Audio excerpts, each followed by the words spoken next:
अमीर ननद की गरीब भाभी। रीना एक मध्यम परिवार की लड़की थी, लेकिन उसकी भाभी शिवानी एक बड़े घर की बेटी। शिवानी की शादी अभिषेक से लव मैरिज थी। अरे भाभी, ये कितना अच्छा सूट पहना है आपने। काश ऐसा मैं भी पहन पाती। अरे क्यों नहीं रीना, वैसे भी तुम्हारा और मेरा नाम तो एक ही है, जब मन करे पहन लेना। भाभी, आपको आपके पापा ने कितने अच्छे कपड़े गहने दिए हैं। मैं उनकी इकलौती बेटी जो हूँ।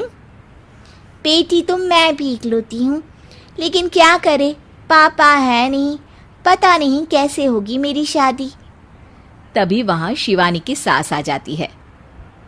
अरे क्यों नहीं करेगा भाई तेरी शादी धूमधाम से, आखिर जिम्मेदारी है तो उसकी। और वो दिन भी आ जाता है जब रीना की शादी तय हो जाती है। अभिषेक, क्या हुआ? आप इतने परेशान तो कभी नहीं दिखे, कोई बात है तो बताइए मुझे। अरे शिवानी, वैसे तो शादी का सारा इंतजाम हो गया है, लेकिन गहनों का रेट तो आसमान छू रहा है। कैसे क्या करूं, कुछ समझ में ही नहीं आ रहा। थोड़ी देर में शिवानी अपने पूरे गहने अभिषेक के सामने रख देती है। ये लीजिए, गहनों का इंतजाम भी हो गया। अरे नहीं नहीं शिवानी, मैं ये गहने किसी हालत में भी नहीं ले सकता। ये तुम्हारे पिता ने तुम्हें दिया था, और तुम हो कि। तभी वहां सास आ जाती है। अरे तो क्या हुआ, इसकी तो हो गई ना शादी, अब किसे दिखाने हैं इसने गहने। सास गहनों का डिब्बा शिवानी के हाथ से लेकर वहां से चली जाती है। रीना की शादी धूमधाम से होती है और अब वो बड़े घर की बहू बन जाती है। वहीं रीना की शादी के बाद शिवानी और अभिषेक उसकी शादी के कर्जों से डूब जाते हैं। मैं सोच रही हूँ नौकरी करनी शुरू कर दूँ, वैसे भी पढ़ी लिखी हूँ, आपकी थोड़ी मदद भी हो जाएगी।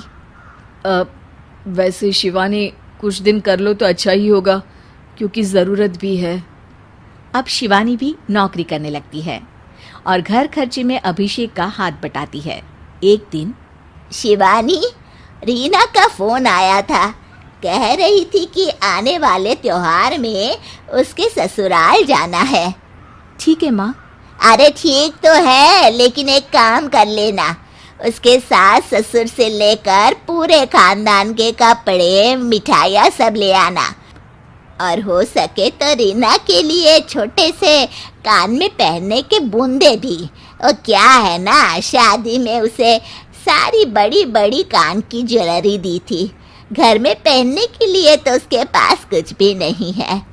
शिवानी सोच में पड़ जाती है कि वो क्या करे, क्योंकि कर्जों और घर के खर्चों के बाद तो पैसे बचते ही नहीं थे। शिवानी फिर अपने पिता को फोन करती है और उनसे पैसे मांगती है। देखो शिवानी, मैंने तुम्हें शादी के वक्त ही मना किया था कि ऐसे घर में शादी करनी ही नहीं चाहिए। अरे अभिषेक को शर्म आनी चाहिए जो ससुराल से पैसे मंगवा रहा है। शिवानी को पिता की बात पर गुस्सा आ जाता है।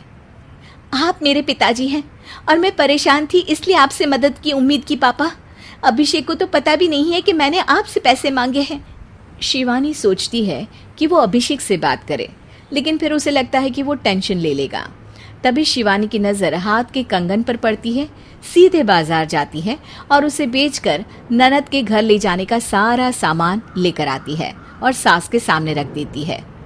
हाँ ठीक है, लेकिन फल थोड़े और अच्छी क्वालिटी के होने चाहिए थे। शिवानी कुछ नहीं कहती, वहां से चली जाती है। एक दिन शिवानी, रीना का फोन आया था, बहुत रो रही थी। क्यों माँ, क्या हुआ? सब ठीक तो है ना उसके ससुराल में? अरे तूने तो उसकी नाक ही कटवा दी।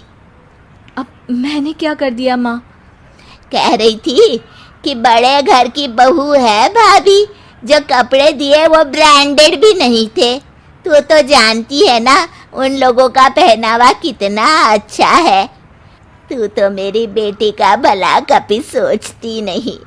हाय भगवान, अरे बड़े घर की बहू है, इसी बात की जलन है ना तुझे, लेकिन याद रख मेरी बेटी का सोचने के लिए भगवान है, तुम लोग कभी उसका बुरा नहीं कर पाओगे। अब शिवानी के मन में सवाल था कि क्या ईश्वर सिर्फ रीना के साथ है, उसके साथ नहीं। लेकिन उसे सुकून था कि वो अभिषेक के साथ उसकी जिम्मेदारियों को निभाने में बराबरी की हकदार है। शिवानी वहां से चली जाती है।